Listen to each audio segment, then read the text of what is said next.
Manajer PT Payung Mitra Jaya Mandiri berinisial GM masih ditahan polisi atas dugaan penyekapan terhadap seorang ibu dan anaknya di Bangka, Kepulauan Bangka Belitung.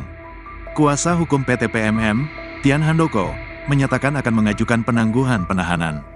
Penahanan tersebut dianggap mengganggu operasional perusahaan dan berpotensi memicu pemutusan hubungan kerja massal.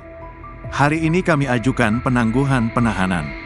Harapannya bisa menjadi tahanan kabupaten karena yang bersangkutan diperlukan untuk operasional perusahaan, ujar Tian, Senin, tanggal 9 Desember tahun 2024. Tian menyebut tuduhan perampasan kemerdekaan atau penyekapan tidak memiliki dasar kuat.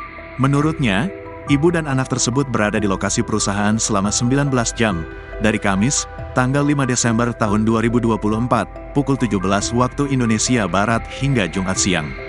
Kalau hitungannya sehari 24 jam, ini tidak sampai, katanya.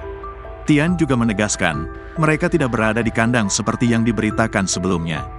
Lokasinya adalah bekas kantor administrasi yang dilengkapi bantal, kasur, makanan, minuman, dan susu untuk anak. Tian memperingatkan, penahanan GM berdampak besar pada perusahaan minyak sawit tersebut.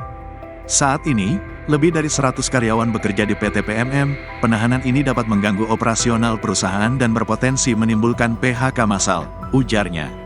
Sebelumnya, kasus ini berawal dari dugaan pencurian solar oleh suami korban bernama Nadia tersebut, yang juga karyawan PT PMM ketika pihak perusahaan mencari pelaku, pria itu melarikan diri. Hanya anak dan istrinya yang ditemukan.